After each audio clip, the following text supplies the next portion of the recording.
Shalom, shalom, meus queridos irmãos. Que alegria poder falar com você mais uma vez. E hoje, nosso bate-papo é com ele, Reverendo Idauro Campos, pastor titular da Igreja Evangélica Congregacional de Niterói, no Barreto, escritor, teólogo, pai.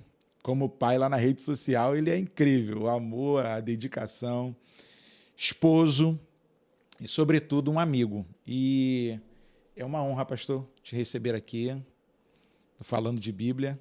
É um programa interdenominacional e fico feliz da gente poder falar hoje sobre desigrejados.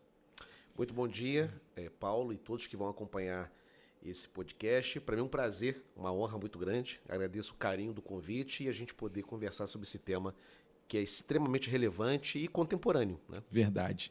Como está a sua mente? Como está o seu coração? Espero que esteja tudo na mais perfeita paz de nosso Senhor e Salvador Jesus Cristo. Quero deixar um salmo para a gente poder começar o nosso bate-papo. Salmo de número 122. Alegrei-me quando me disseram: vamos à casa do Senhor. Os nossos pés estão dentro das tuas portas, ó Jerusalém. Jerusalém está edificada como uma cidade bem sólida, aonde sobem as tribos do Senhor, como testemunho de Israel, para darem graças ao nome do Senhor. Pois ali estão os tronos do juízo, os tronos da casa de Davi. Orai pela paz de Jerusalém. Prosperarão aqueles que te amam.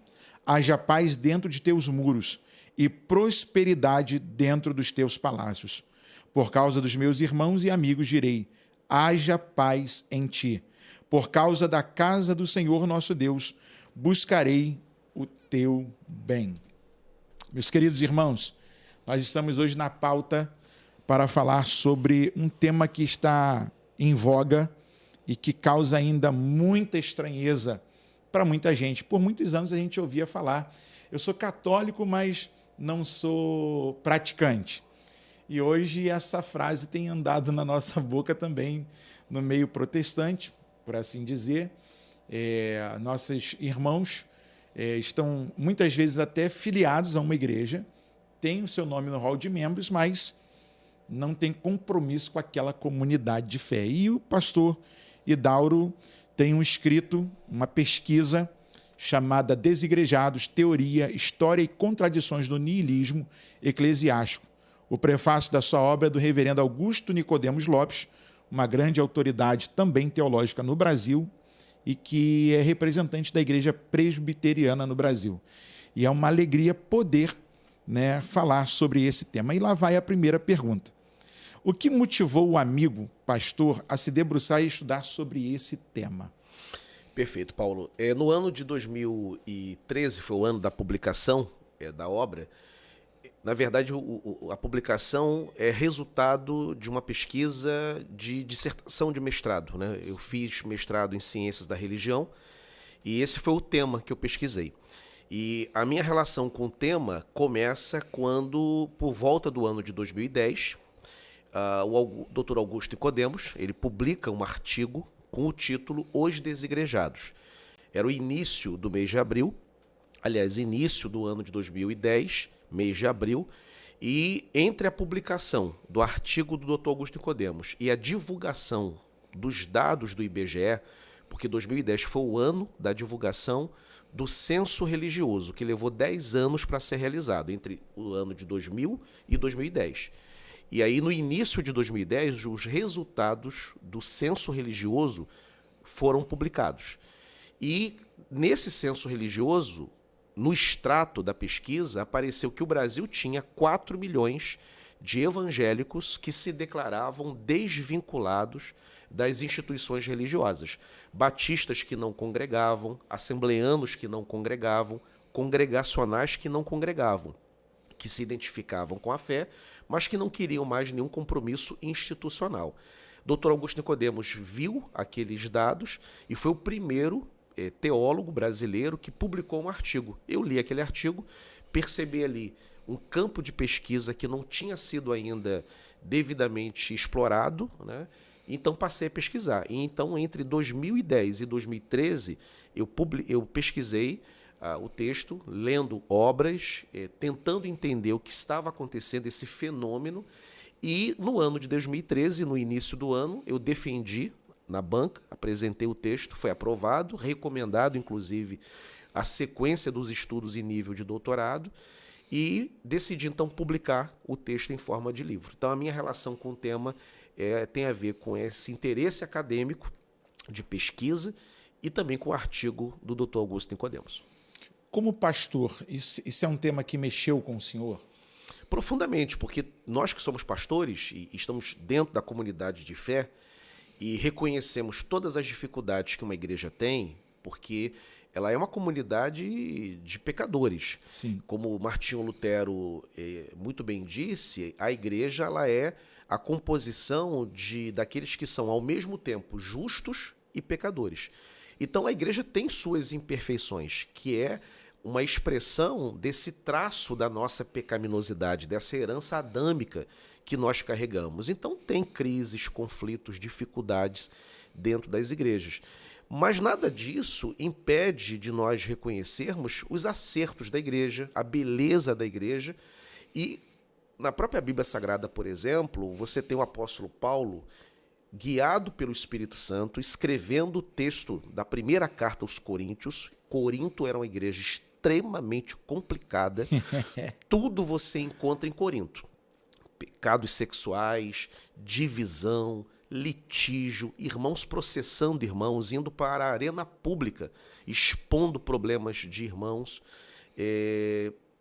exclusão social, discriminação social. O capítulo 11, que é o capítulo da ceia, esse capítulo existe porque Paulo está corrigindo a forma como a ceia tem que ser celebrada, e o grande problema dali é que irmãos pobres não estavam tendo acesso à mesa do Senhor.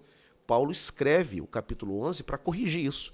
Ora, mesmo a igreja de Corinto, com tantos problemas, abuso dos dons espirituais, o capítulo 12 é escrito para colocar ordem na casa, uma ordem litúrgica, heresia, tinha irmãos negando a ressurreição, capítulo 15 é escrito por isso, e mesmo com todos os problemas da igreja de Corinto, quando Paulo vai escrever o primeiro capítulo, logo no verso 2, Paulo se dirige pela primeira vez à igreja de Deus que está em Corinto.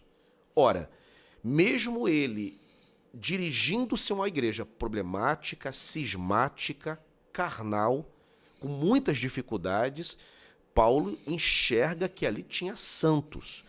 E ela continuava sendo igreja de Deus, apesar de sua pecaminosidade. Ora, então, como pastores, a gente reconhece as dificuldades da igreja, que levam as pessoas, às vezes, a saírem e a criticarem, mas, ainda assim, é a comunidade do Deus vivo, coluna e baluarte da verdade. É isso que a igreja é. Mesmo porque hoje a questão de igreja, ela, para muitos, é apenas um point social. Exato. O cara não quer, às vezes, firmar um compromisso, ser membro naquela comunidade, ser um participante das aflições daquela comunidade, que algumas pessoas acham que ser crente é só ir ao domingo na igreja, né? Ele acha que não tem uma vida fora do domingo. Sim. Eu acho isso, às vezes, até muito pobre quando uma pessoa pensa isso, pela questão de que ele, às vezes, acha que se limita ao sermão ou do domingo pela manhã, como algumas igrejas fazem, já não tem mais o culto à noite, Sim. ou só a celebração ao Senhor no domingo à noite, ou, às vezes, na quarta-feira, quando lhe sobra tempo. Isso. E aí eu acho até um tanto complicado, porque as pessoas exigem muito da figura pastoral, Sim. mas como membros não querem serem cobrados, né? Ou serem participantes. Eu não sei lá no lado congregacional, o lado assembleano, a gente tem um feedback assim, muito legal, porque a gente tem muitos cultos durante a semana, né? Eu vim de um berço batista que era quarta e domingo. Já na Assembleia você tem terça, você tem quinta, você tem sábado pela manhã, domingo à noite, tem culto na congregação, e às vezes você é escalado e tal, e o pastor até incentiva os irmãos da sede a irem na filial. Como é que é isso lá para vocês? Geralmente nas igrejas congregacionais mudou um pouco por causa da pandemia, né? Sim. Na nossa igreja, por exemplo, o culto era no meio de semana, quarta-feira. Isso, o culto público, de portas Sim. abertas. Na própria quarta sempre houve na igreja, na parte da tarde, uma reunião da União Feminina, que é uma reunião de oração das mulheres. Elas têm um momento de devocional delas. É um culto que dura, é uma atividade que dura 2 horas, né? Das 15 até as 16, de oração, em que elas trazem suas questões familiares, pessoais, profissionais, e passam ali um tempo de oração. E depois disso, das 16, é um tempo de confraternização. Mas isso foi antes da pandemia. Depois que a nossa igreja fechou em março do ano passado, ficamos fechados de março até agosto, cumprindo aí os protocolos sanitários, essa atividade foi encerrada e depois recomeçou. Então, quarta-feira é assim, na parte da tarde. E à noite, antes da pandemia, tinha o culto das 19 horas, aliás, 20 horas, e esse culto ainda não retornou. Na quarta-feira, o nosso culto ainda é virtual. A gente está numa análise para retornar. E domingo é a nossa atividade na igreja, manhã, culto, depois escola dominical. Nesse momento, a gente tem classes presenciais e classes remotas. A ideia é, muito em breve, a gente dar a oportunidade das classes híbridas, porque a pandemia ela revelou essa oportunidade também de muita gente que às vezes está trabalhando, ou então está viajando, ou até está desligado de alguma igreja e pode participar de uma escola dominical, de uma classe, e ali até representar uma reaproximação com a igreja física, né? Com a igreja institucional. E o culto à noite das 18 horas. Então, hoje, presencialmente, eu tenho o culto da manhã e o culto da noite de domingo. E ofertando também pela internet. Então, a pandemia também forçou a igreja a colocar sua tecnologia a favor dos ouvintes, né? E aí, às vezes a gente tem até uma complicação. Não sei se o senhor passou por isso. As pessoas, no começo da pandemia, elas bateram muito de frente com algumas lideranças. Por exemplo, se você tenta encarar o sistema, você é um pastor cheio de fé, mas é doido porque você não tem amor pelas almas. Mas se você fecha a sua porta de todo, né, pela condução da saúde física do rebanho, mas mantendo a proximidade, você é um frouxo, é o cara que não manteve a fé.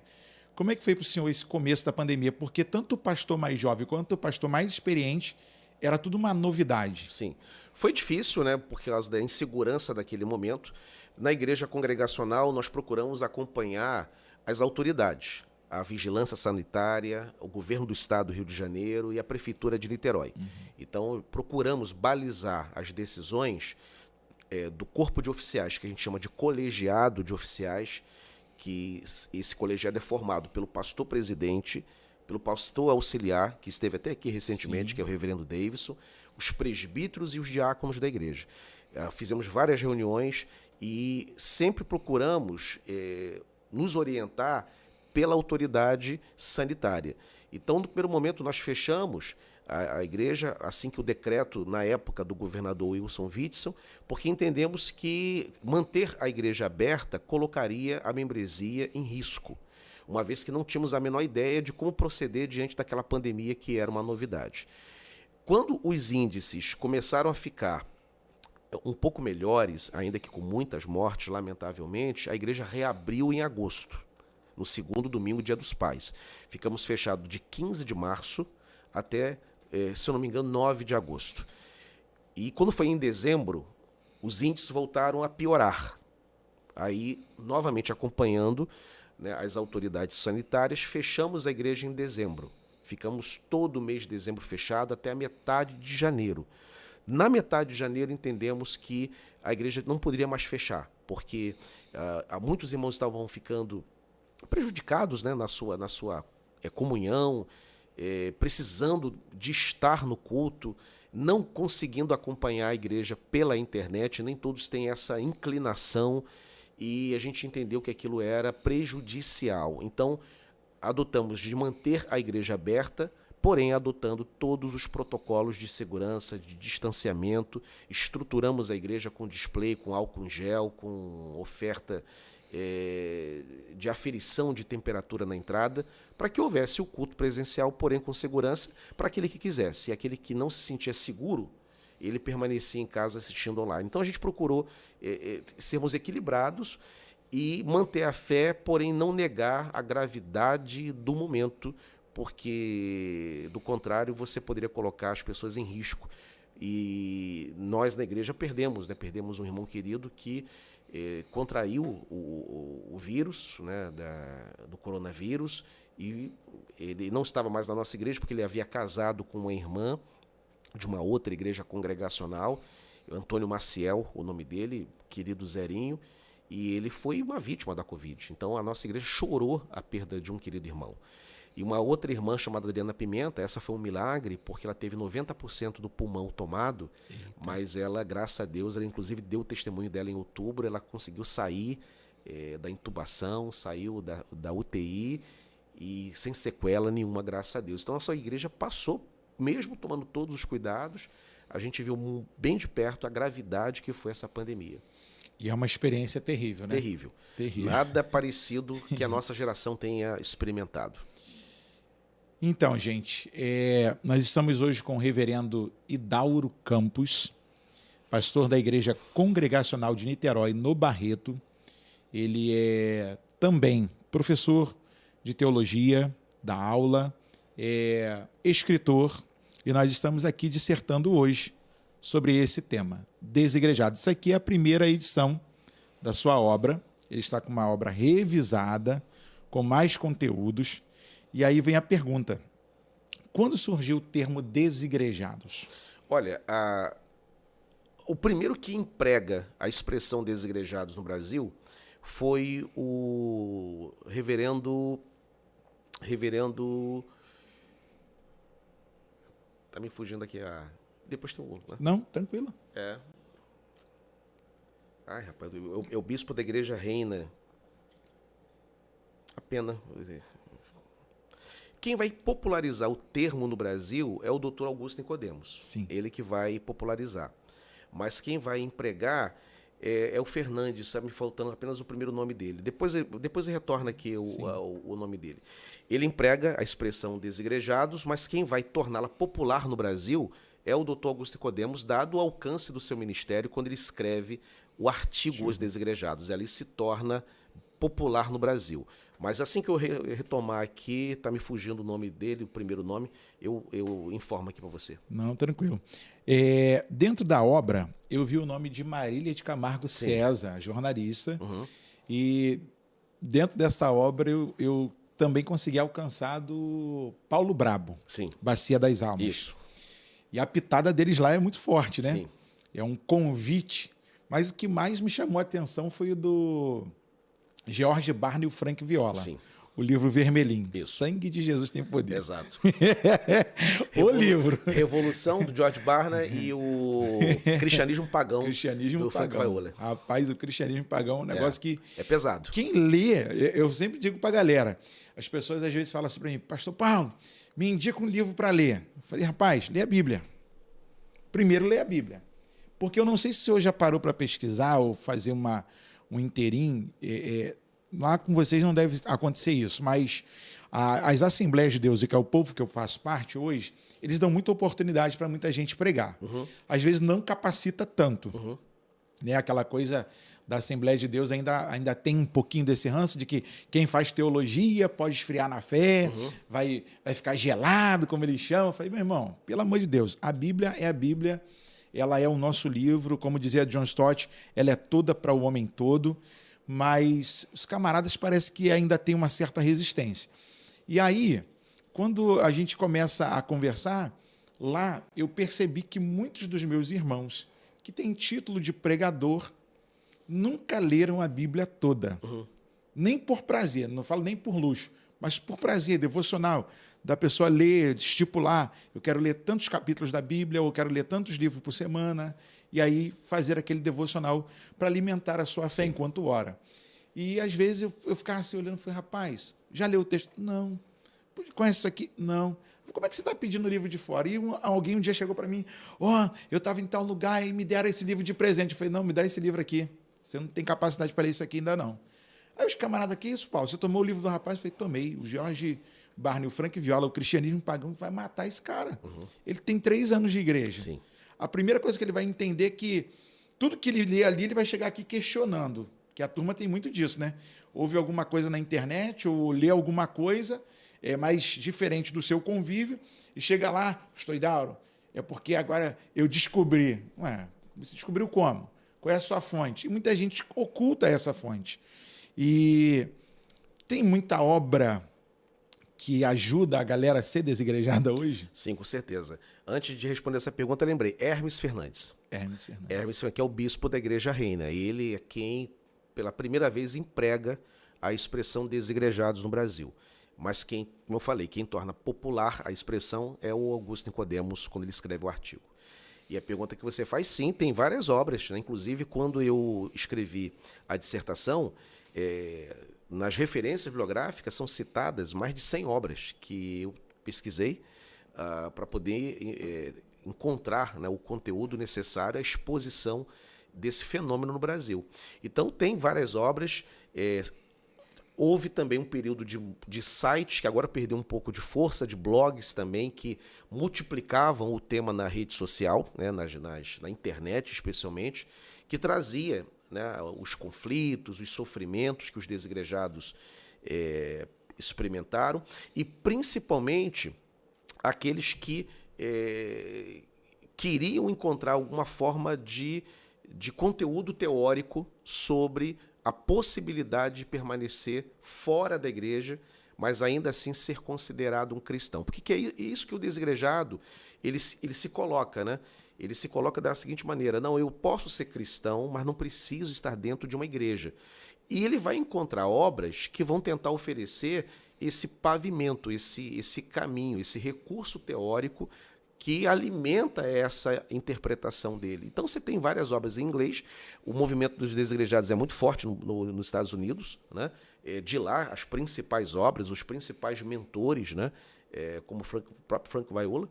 E no Brasil também você tem, né, aqueles teóricos, né, que falam. Caio Fábio, por exemplo, ele fala para um público muito grande de desigrejados, né? De vez em quando ele se dirige a esses desigrejados, até o formato do atual ministério dele, a atual configuração. Ele tenta ter um ministério mais despojado, com ares menos institucionalizados, embora eu acho muito difícil, porque quando você entra na estação do caminho, você vai encontrar ali traços institucionais. Sim. É uma reunião em determinado dia, em determinada hora, tem uma liturgia básica, mesmo que você não chame de liturgia, mas tem uma ordem de culto, como começa, com oração, tem um louvor, tem a palavra e tem um encerramento. Então isso é uma liturgia, mesmo que você não queira chamar isso de liturgia, né? E é até um ofertório para, às vezes, manter o salão, né? Ajudar um asilo, ajudar uma creche. Então, o próprio caminho da graça, onde os seguidores do Caio tentam oferecer ares despojados e desinstitucionalizado, na verdade, é um movimento institucionalizado, né?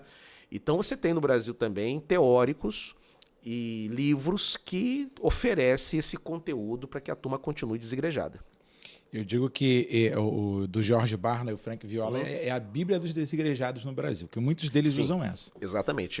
É o mais, especialmente o cristianismo pagão, é o mais citado por eles. Citado por eles. E eu fico olhando hoje para o Caio, tive a oportunidade de vê-lo algumas vezes aqui no Barro Vermelho. Sim. Caio Martins, sim. Concha Acústica de Niterói, lá na Betânia, em Caraí.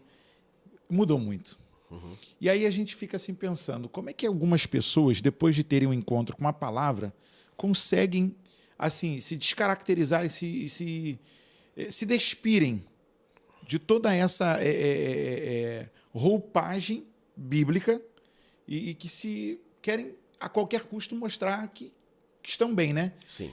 Eu acho que uma das grandes implicâncias de uma postagem minha, que eu tive até que tirar uma vez do Facebook, foi quando eu falei assim: se você acredita que o seu pecado não é pecado e isso te faz confortável a ponto de usar as expressões bíblicas para basilarem o seu pensamento, você encontrou uma forma de distorcer sem entender que isso de verdade é uma cilada para você mesmo, para dizer que você está bem quando você está mal. Foi o suficiente. Em 1 hora eu tinha 70 comentários, como eu nunca tive, e a galera quase me xingando, me ameaçando, dizendo que queria me bater na rua. quem eu estava julgando. A turma bota muito, né? Você está julgando. E aí eu fico olhando os caras e falei, rapaz, os camaradas são terríveis. Vamos lá. Os desigrejados podem ser considerados afastados, desgarrados ou crentes nominais? Na verdade é o seguinte, você tem vários subgrupos dentro do movimento. Para ter uma ideia, Paulo, hoje as estimativas é de que há no Brasil algo em torno de 10 a 12 milhões de evangélicos nessa condição. Eram 4 milhões em 2010, quando os dados do IBGE foram publicados pela primeira vez. Foi quando esse ator social surgiu pela primeira vez no Brasil. Não que não houvesse antes, mas nesse contingente, a ponto de ser identificado pelo radar do censo religioso, foi a primeira vez em 2010, 4 milhões. Então, em menos de 10 anos, mais do que dobrou o movimento, né? A quantidade de evangélicos fora das instituições. Como que ele se define, né? Quando você vai estudar o movimento, você percebe dois grandes subgrupos, né? Você tem os desigrejados decepcionados e você tem os desigrejados críticos do sistema. São dois grupos diferentes, são duas figuras completamente diferentes. O desigrejado decepcionado é aquele que alega que deixou a igreja porque sofreu uma decepção. E geralmente essa decepção está ancorada na liderança. Seja um diácono, um presbítero, mas principalmente uma decepção com o pastor. Talvez porque, na fala deles, né, nós estamos aqui dando voz a eles, né? Talvez encontraram um pastor autoritário, que eles consideraram autoritário, tirano, né? Pouco interessado em pastoreio e mais interessado em outras questões ligadas à vida dessa pessoa. Eles alegam até questões financeiras, encontraram pastores que só tinham interesse financeiro nas ovelhas e por isso saíram, né, da igreja. Não é a única forma de decepção. Há também uma outra decepção que eles justificam a saída deles, que é a decepção com a teologia da igreja. Aí não é com o líder, aí é com a teologia. Geralmente, teologia da prosperidade. Foram atraídos com um discurso de prosperidade que não se confirmou com o tempo. E aí as suas enfermidades não foram curadas, eles não prosperaram financeiramente, participaram de todas as campanhas e viram que aquilo não funciona e saíram da igreja, né? Isso é o que eles dizem. E o outro grupo, que aí entra na sua pergunta, que é o desigrejado crítico do sistema. Ele é mais complicado. Esse é aquele que alega o seguinte: eu não saí porque me decepcionei, não me chama de ferido, de machucado, eu não sou. Tem muitos na internet assim. Exatamente, eu saí de cabeça erguida, eu sou até amigo do pastor, se eu quiser ir lá tomar um café com o meu antigo pastor, eu vou lá. Quando bate uma saudade dos irmãos, eu até vou lá. Eu saí muito bem, estou muito bem, e eu saí porque eu descobri a verdade, lendo as escrituras e lendo alguns autores, né? Então, e esse é o mais complicado, que esse aí é uma apologeta do movimento, esse aí ele é dogmático, né? Então ele tenta argumentar que ele está bem, que ele encontrou Cristo e vive agora a verdadeira fé fora do sistema, das amarras religiosas, né? Então eles se colocam dessa maneira, eles se enxergam dessa maneira, e quando você vai estudar o movimento, você percebe que esses dois grupos são dois grupos bem diferentes. O primeiro, dos decepcionados, são de forma pastoral, é mais fácil até trabalhar com eles, porque se eles encontrarem uma igreja saudável e um pastor comprometido com as escrituras, a chance deles voltarem é muito grande, porque o que os levou a sair foram as circunstâncias que produziram feridas neles. Mas se eles encontrarem uma igreja bíblica e um pastor sério, a tendência é de retorno. Agora, o crítico do sistema não. Meu pastor é Jesus, pastor não é bíblico,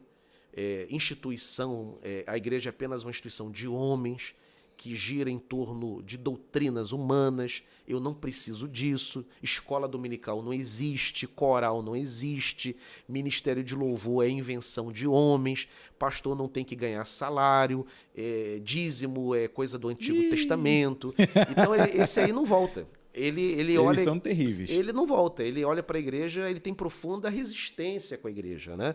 Então esse grupo é mais complicado. E a gente acaba por, muitas vezes, esbarrar com essa turma na caminhada da fé, e eles são cheios de razões. Sim. Eles têm sempre um apontamento para dizer que a sua teologia é melhor, aquilo que ele descobriu é a verdade absoluta, que a nossa verdade pregada no púlpito ela é relativa, que nós não estamos falando segundo a Bíblia. E esses dias eu fui confrontado por numa igreja que eu estava convidado a pregar, e no final ele falou assim, você crê no que você prega? Eu falei, eu não posso falar daquilo que eu não creio. Aí ele olhou para mim, você crê mesmo, Paulo? Eu falei, creio. Aí eu falei, a Bíblia é toda para o homem todo. Você crê nisso? Aí ele olhou para mim, não, tem partes. Eu falei, não tem partes, é toda. Aí ele, aí você quer me complicar. Eu falei, não, quem não quer receber a palavra, meu irmão, é você. Você pode colocar a culpa em quem você quiser, a resistência é você.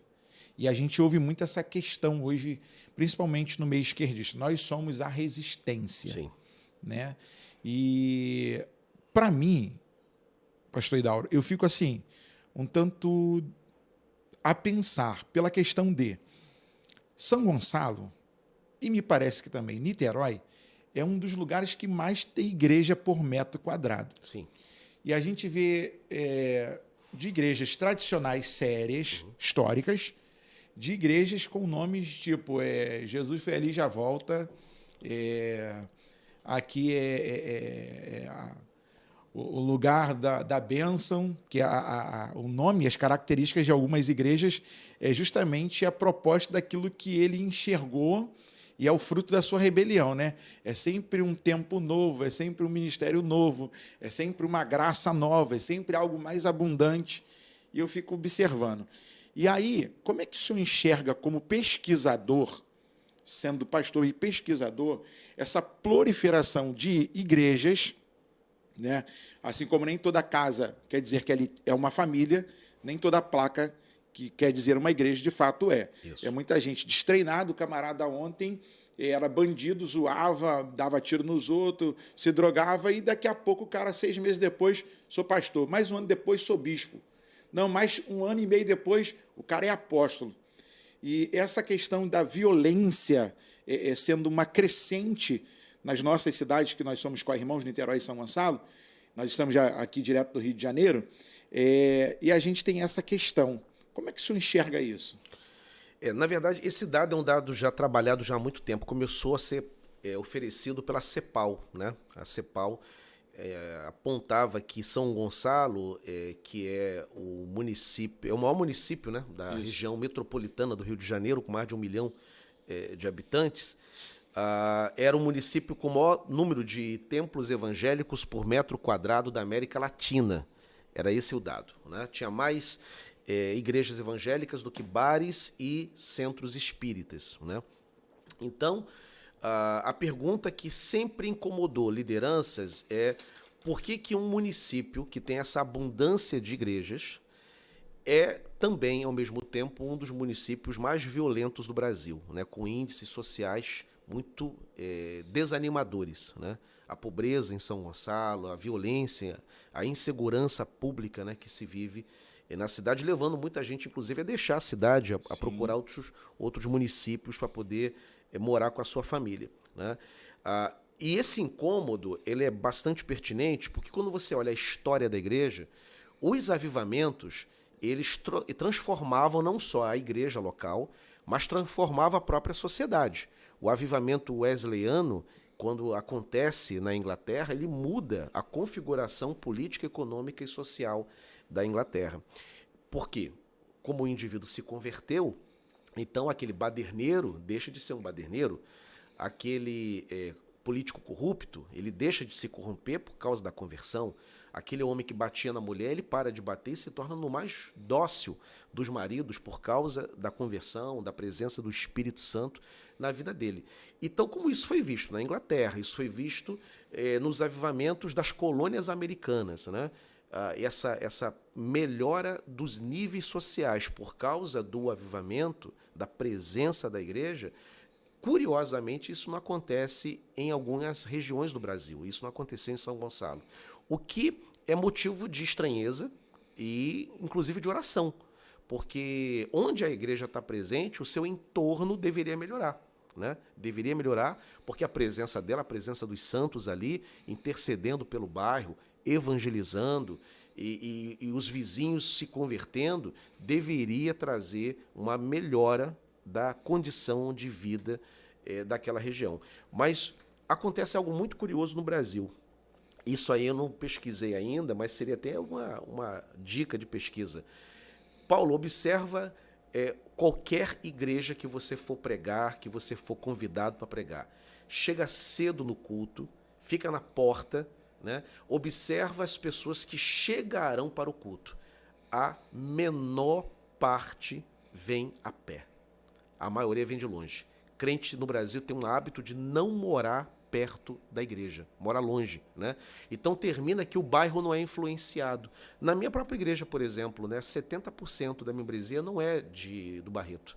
É de outras regiões, né, de São Gonçalo e Niterói, que se deslocam para poder assistir. A própria igreja que eu pastorei, se você chegar lá na porta e ficar observando, a maioria vem de carro, vem de Uber, vem de ônibus. Poucos vêm assim a pé, atravessando a rua, né? Não são do entorno da igreja. Isso é um fenômeno no Brasil, né?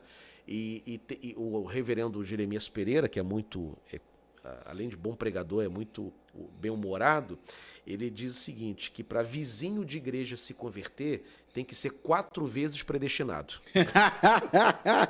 Que não se converte, vizinho de igreja não se converte. Então, por que as igrejas não conseguem melhorar os níveis sociais? Né? Porque a violência continua alta, mesmo onde há uma presença expressiva da igreja. É uma boa pergunta. Talvez porque não há no Brasil essa ideia de que eu tenho um mandato cultural, que é um tema puritano, é um tema calvinista, né? Eu tenho um mandato cultural para poder cumprir, né? Eu tenho que ser um cidadão, né, do reino de Deus fora da igreja, no ambiente de trabalho, na faculdade, na sociedade. O senhor me fez lembrar do próprio Calvino, lá em Genebra. Exatamente. Obra que o senhor me indicou uma vez, do André Billey. André Billey. Doutor em Ciências Econômicas e pastor reformado. Que obra! Sim. Você pode adquirir essa obra, que é do doutor André. Ele fala sobre o movimento, né, fora da igreja, a influência da coleta do lixo. O pensamento econômico e social de Calvino e a força oculta dos protestantes, 2 testaços dele. E assim, é uma coisa que me chama muita atenção, porque da minha pergunta é que, às vezes, nós, como igreja, nos tornamos distantes até do membro. Exatamente. Em termos de liderança. Às vezes o camarada, eu até fico assim meio pensativo, né, algumas questões, porque às vezes o membro não acha que algumas lideranças são acessíveis. Uhum. Ou as pessoas têm muito medo da figura pastoral, ou o líder, às vezes, se impõe demais, que eu já cheguei também numa igreja para pregar, e os camaradas falam assim, você não pode sentar ali agora não, porque enquanto o pastor não chegar, ninguém senta. E só depois que ele orar e sinalizar. Eu falei, é mesmo? Aí sentei lá, quietinho, lá, dobrei meu joelho, o pessoal chega, pastor, e tal. E daqui a pouco alguém me olhou e falou assim, pastor, um dos seguranças do pastor, agora o senhor pode subir. E ele foi me escoltando. Aí me mostrou onde eu deveria sentar. Aí ele falou, não vai falar com ele, espera ele vir falar com você. Aí eu falei, tá bom. Todo um protocolo. Sim. Eu falei assim, gente, aí você vai marcar um gabinete, eu estava vendo lá no dia. Aí ele falou assim, irmão, só para daqui a 4 meses. Só para daqui a 5 meses. Eu falei, gente, pastor, mas tem coisa que ela quer conversar para agora. De imediato. E aí, de repente, dá para dar... Você está ali com a sua esposa do lado, e já vai vir uma figura mais familiar. Poxa, a família do pastor me atendeu. E alguns líderes colocam uma barreira muito grande. Sim. Como quase que intransponível para a galera não chegar neles. E essa é uma das grandes reclamações hoje. Sim.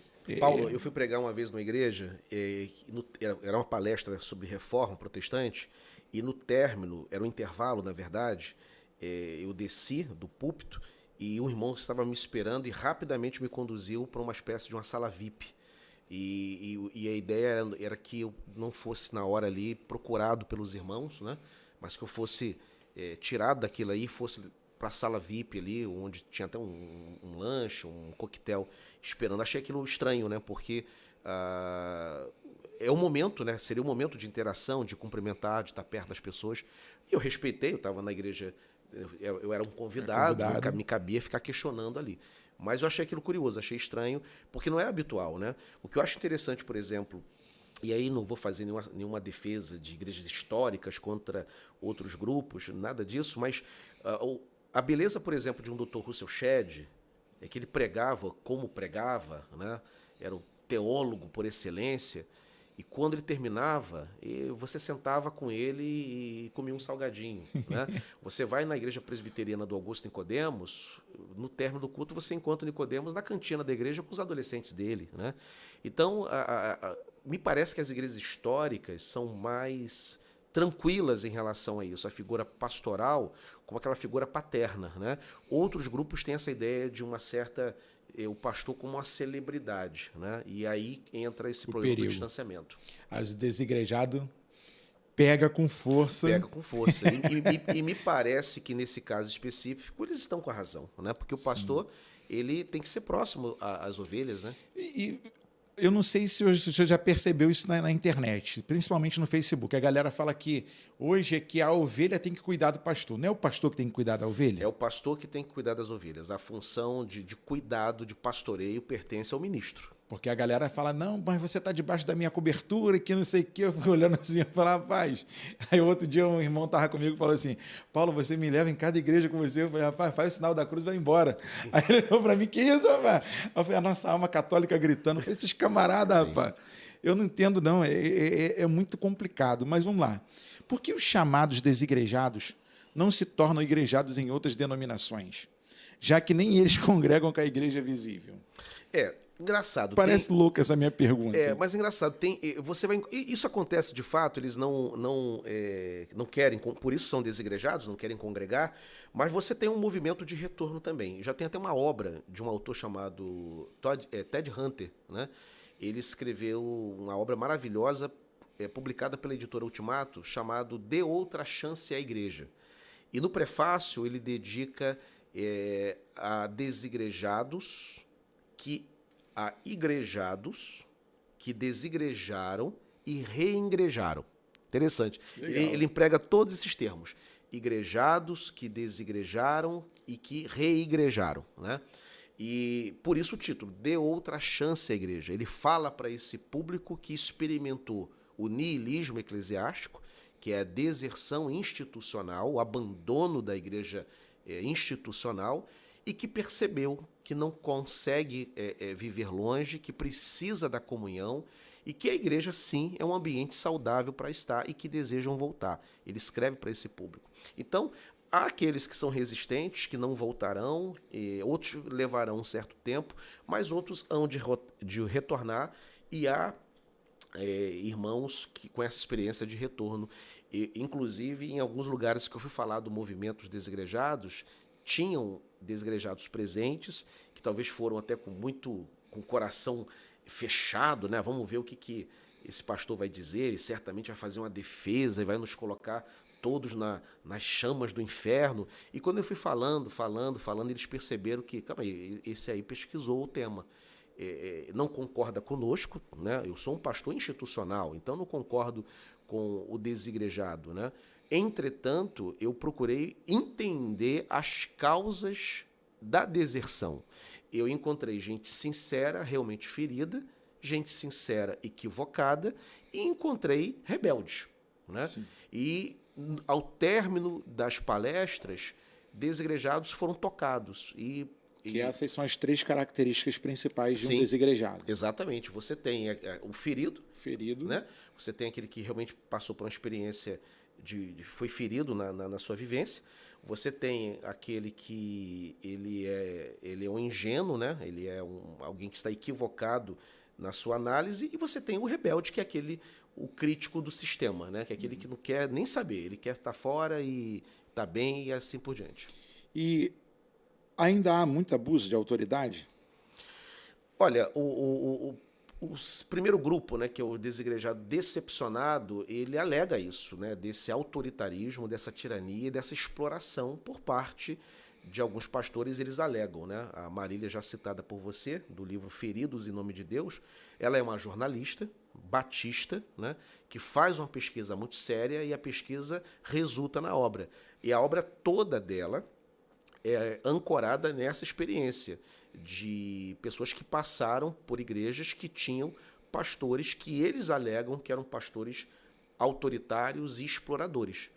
Então, a gente vive, inclusive, além do Desigrejados, no ano da Reforma, no ano de 2017, eu publiquei um livro chamado Desafios de uma Nova Reforma, né?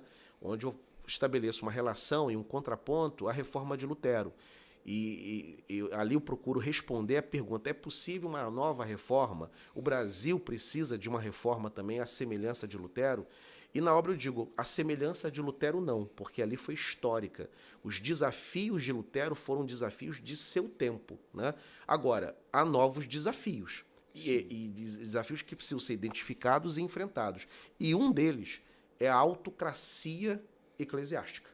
Na época de Lutero não havia isso. Você tinha, do outro lado, um papa que mandava muito, mas ele estava dentro de uma instituição que era maior do que ele, né?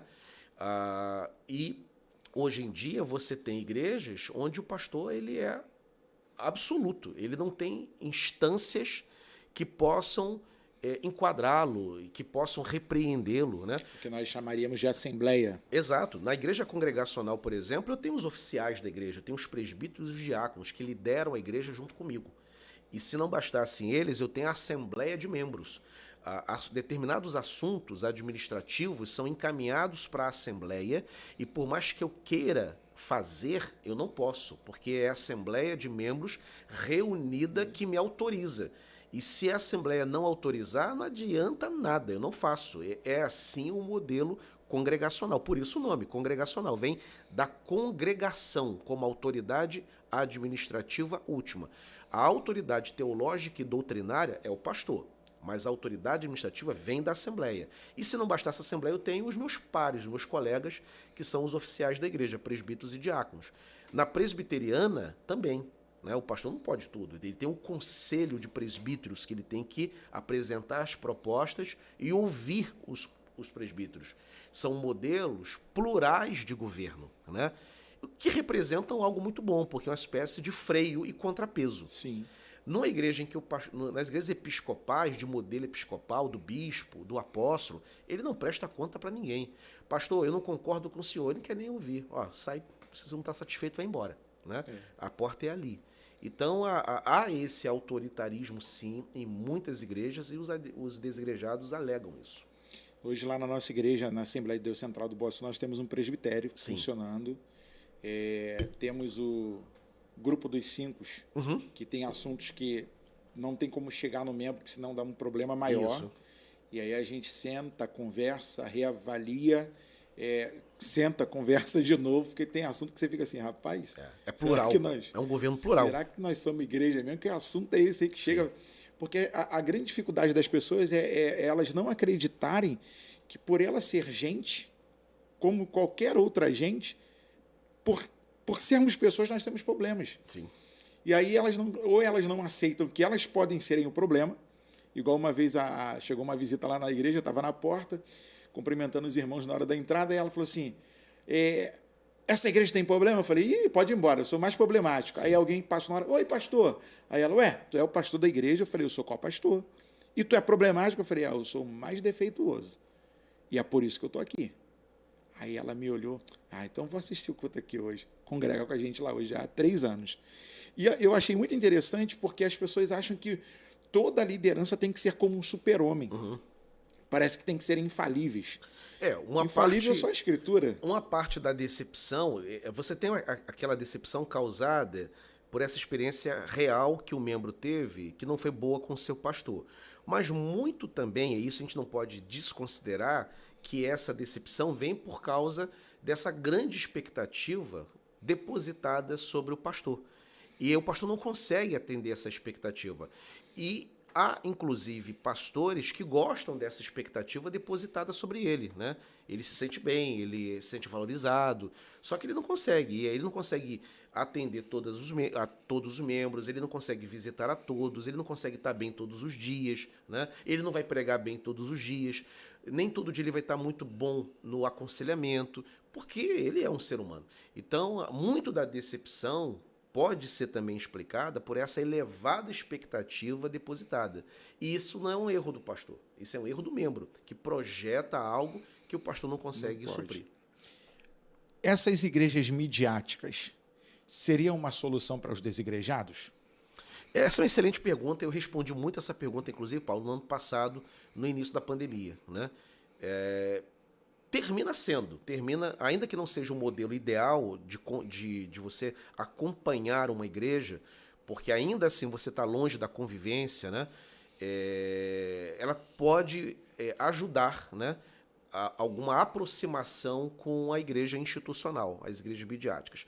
Pode também alimentar a quantidade de desigrejados. Já que tem essa oferta do culto online, eu já não ia mesmo, mas eu gosto da palavra, eu gosto dos louvores, eu vou continuar em casa assistindo de longe. Mas até a internet não se torna um tanto à la carte? Sim. Porque, tipo assim, eu não estou gostando dessa aqui, eu vou ouvir hoje e assistir o Idaura. Aí eu fico lá, hoje tá bom para mim. Aí você tá ouvindo aquela belíssima exposição, igual eu ouvi de Mateus 16, Sim. lá na PIB de Trindade. Nossa, esse dia o menino falou assim, Paulo, você lembra do pastor Idaura aqui? Eu falei, rapaz, Mateus 16, cara. Sim. Aí o cara, caramba, Paulo, eu falei, se você quiser, eu falo para você qual era a camisa que ele tava, como que ele começou o sermão, a forma que ele leu. Mas, cara, eu falei, tem coisa que não sai daqui nem daqui. Sim. São marcantes. E a turma hoje fala assim, eu estava vendo agora esses dias o Fábio de Mello. Eu falei, é mesmo? Eu estou assistindo ele, cara, prega demais. Aí não gostou lá do que o Fábio de Mello falou, aí foi pro Neil Barreto. Falei, pulou de um polo para outro. Nossa, muito grande. Muito grande. Aí saiu, não gostou do que o Neil Barreto falou na hora da oferta, foi lá para os presbiterianos, foi lá para o reverendo Hernandes Dias Lopes. Aí eu falei, e aí, cara, qual é o final? Mano, eu já estou fazendo parte de umas 4 igrejas diferentes. Então, cada domingo eu ouço um, porque eu já sei o que ele vai falar naquele domingo. Eu falei, cara, estranho. Seria isso mesmo? Tipo assim... Não é. Esse não é o ideal. Brincando aqui, é a mesma coisa que você querer botar na mesa uma pizza e um mocotó para você comer junto, né? Não vai funcionar, não vai dar certo, né? Então, esse cardápio muito variado te deixa, na verdade, na prática, muito mais perdido do que alimentado, né? Mas é o fenômeno da internet. O lado bom da internet é um só. É a igreja física oferecer, né, essa oportunidade que não pode, ao membro que não pode estar presente, o acompanhamento. Ele está internado, está no hospital, não pôde comparecer ao culto por alguma razão, está enfermo, né? Então ele está viajando com a família, ele está no domingo num hotel e ele quer naquela hora se conectar com seus irmãos para poder oferecer o culto ao Senhor de alguma maneira junto com a sua comunidade de fé. Então isso é muito bom da internet. E as igrejas fizeram muito bem em se estruturar nesse período de pandemia que forçou isso. Agora, tem um lado negativo disso, que é o membro que se acostuma com esse modelo. O cara fica de pijaminha, né? Pijaminha em casa, assistindo o culto. Ele não acorda mais cedo para ir para a igreja, então ele fica lá deitado, tomando café, assistindo o pastor pregar. Ele poderia estar presente na igreja. O pastor Antoniel, meu presidente, ele cortou algumas lives. Sim. Provocativamente para o pessoal vir para a igreja, sim. porque teve uma turma lá que descansou. Eu tenho um amigo pastor congregacional, não vou citar a igreja dele, ele fez isso, ele cortou para forçar o povo aí. Porque o pessoal falou, pastor, a notícia boom para a gente foi que startou, acendeu a lâmpada, foi, pastor, eu não sabia que dava para adorar a Deus de casa. Tá bom demais, pastor. Sim. Eu estou almoçando, eu estou jantando, as crianças estão lá, a gente coloca elas quietinhas, a gente está complicado porque as crianças ainda não entenderam. Eu falei, tá bom, irmão? Aí o pastor, corta. Essa semana não tem, 15 dias sem live. E a gente lá com todo o equipamento. Ele, não, vamos ligar, pastor? Não. E assim, foi acordado no presbitério, vamos ponderar para ver quem quer e quem não quer. Porque uma das coisas que a galera falou na escola bíblica lá para a gente foi, no presencial, pastor, não seriam as lives também para cumprir o tratado bíblico que o mundo deveria ser evangelizado, agora todas as pessoas estão tendo acesso à mensagem, esse evangelho do reino sendo pregado. Como é que o senhor enxerga? Pode-se validar isso? Porque todo lugar que você chega, você vê alguém pregando. Sim. Seja inglês, português, espanhol, alemão, hebraico, está todo mundo pregando. Vai ter alguém desculpável?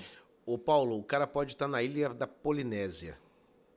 Se tiver um sinal de Wi-Fi e a internet chegar lá, esse podcast e a sua pregação, a minha pregação, pode alcançar aquela pessoa.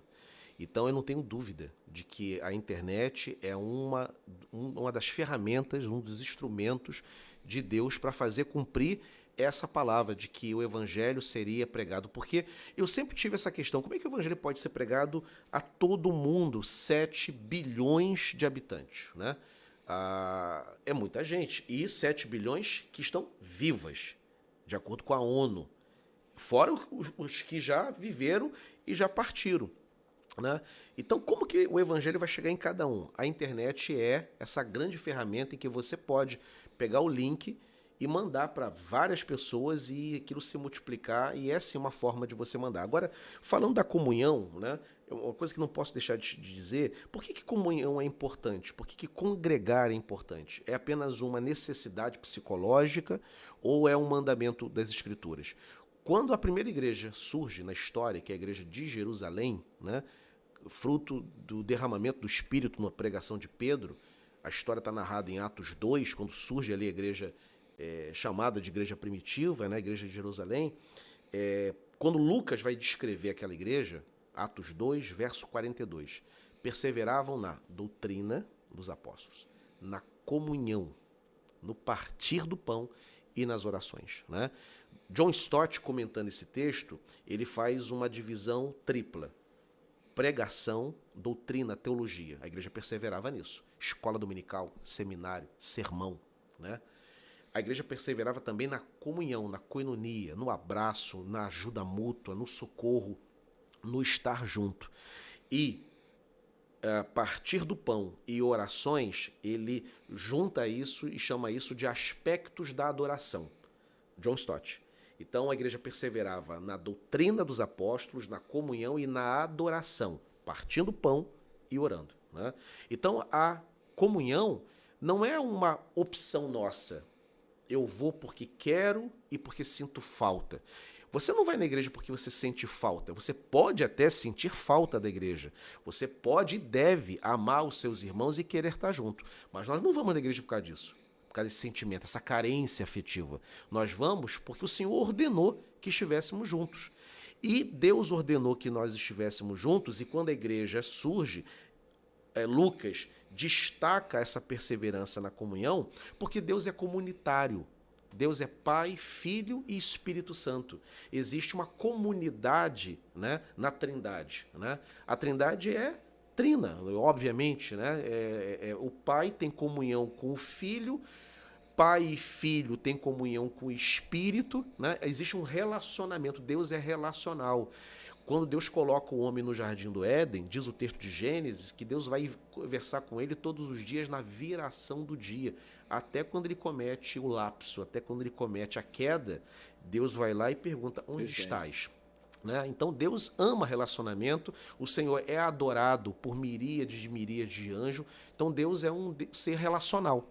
Ora, quando você se converte, você recebe o Espírito Santo, que é espírito da comunhão. Então, o crente, ele é alguém que se relaciona com um Deus trino, que ama relacionamento, um Deus que falou: é bom que o homem não viva só.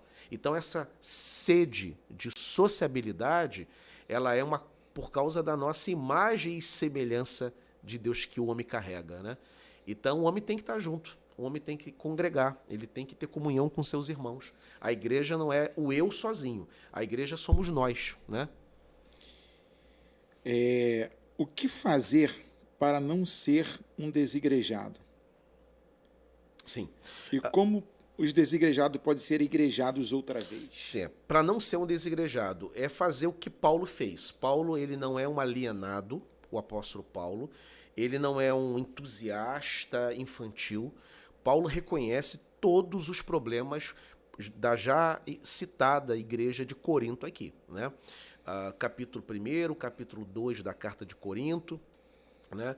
Capítulo 3 também, Paulo está lá citando a questão dos partidos, o grupo de Paulo, o grupo de Apolo, o grupo de Pedro e o pior de todos, que era o grupo de Jesus. Era a turma mais baderneira, mais bagunceira em Corinto, era o grupo de Jesus, que era o grupo que dizia, não preciso de Paulo, não preciso de Pedro, não preciso de Apolo, eu só preciso de Cristo. Era o grupo mais complicado, que era o grupo, esse grupo que Paulo chamava de pneumaticóis, os espirituais, né? Ele usa esse termo de maneira jocosa, né? E esses pneumaticóis compõem o mesmo grupo que estava criando confusão em relação aos dons espirituais. É a mesma turma, né? E Paulo trata deles. No capítulo 5 da primeira carta aos Coríntios, Paulo trata de um pecado gravíssimo, de um cara que estava tendo relações sexuais com a sua madrasta. Paulo até sugere que ele seja expulso da igreja, disciplinado, né?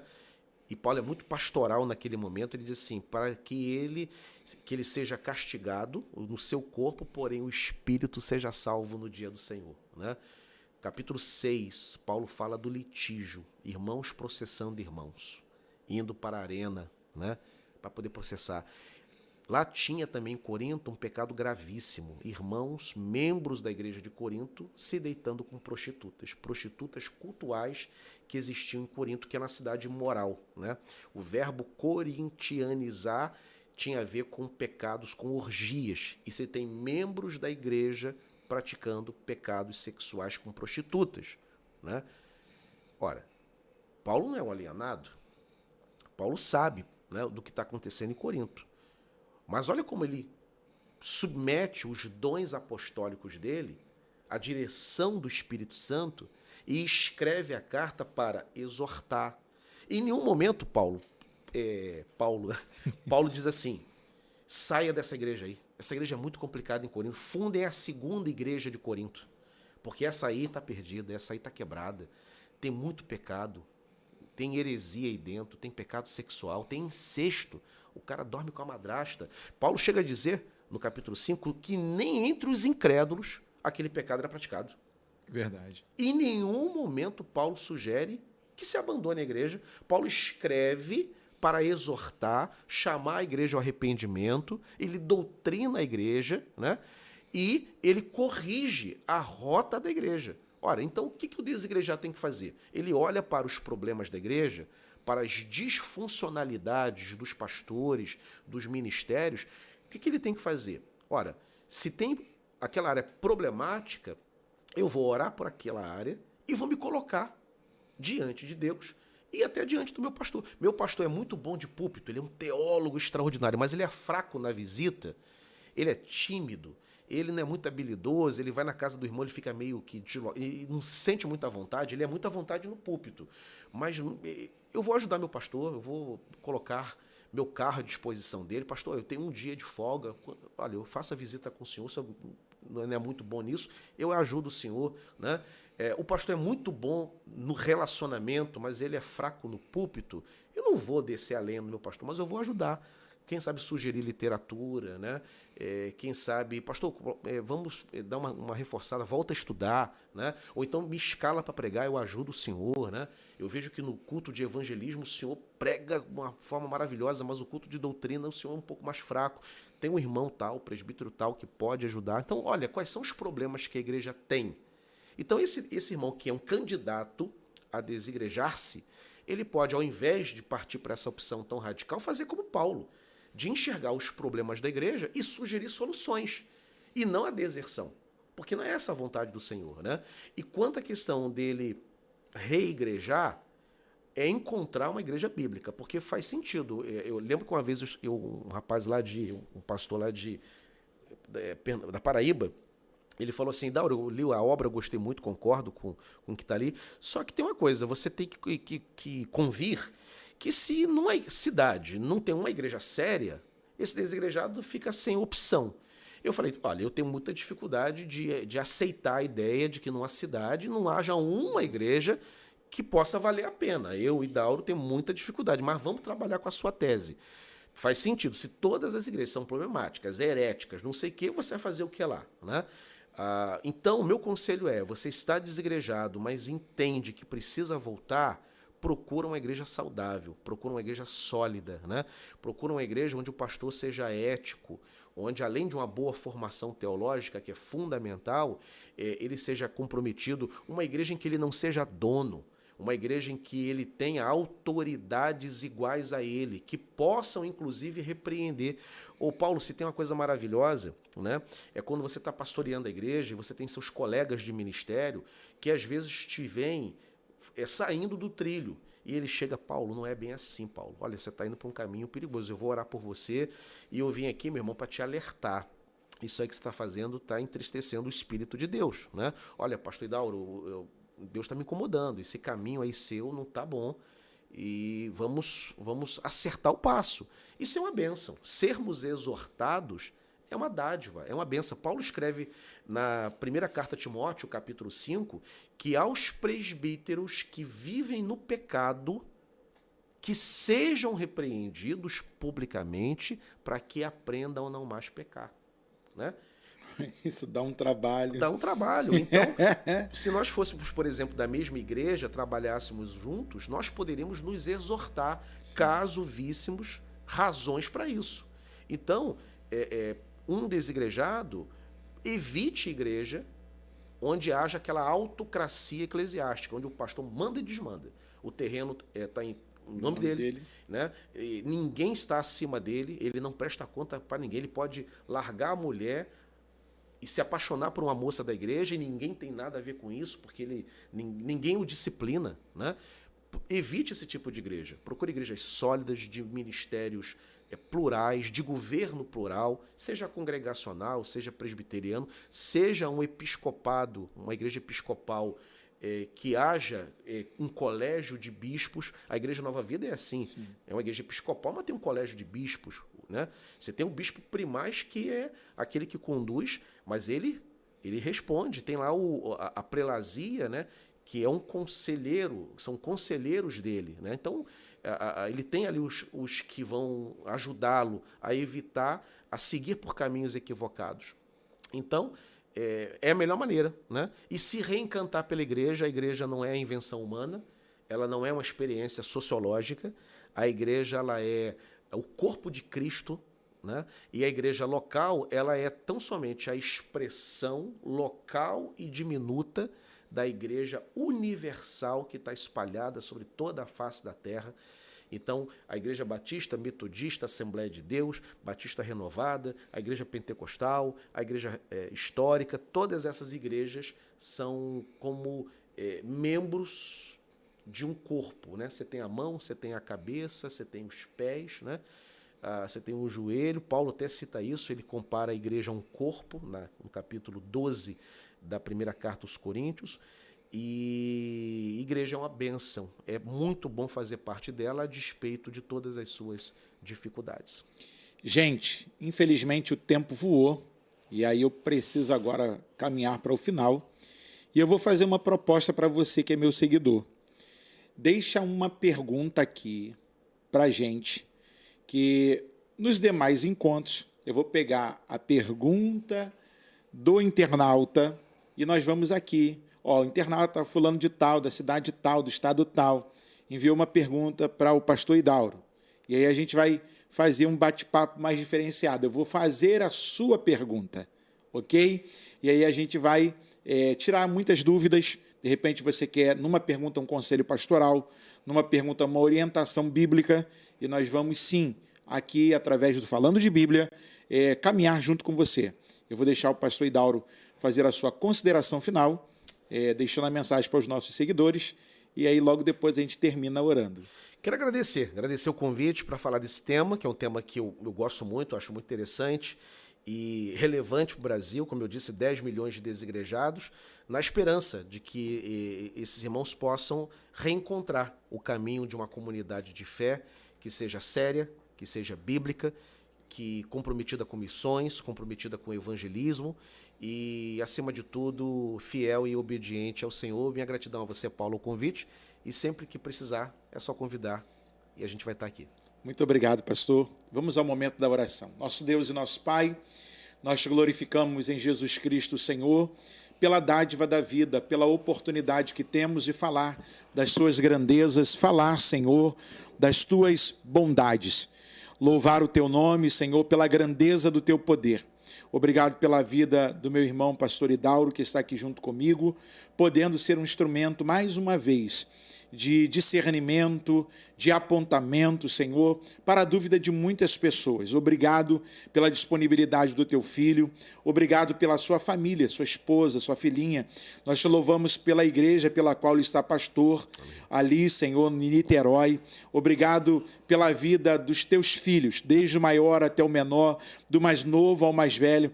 Seja a tua mão, Senhor, a providência que os teus servos necessitam, o cuidado e o zelo do Senhor sobre a vida de cada um dos teus filhos.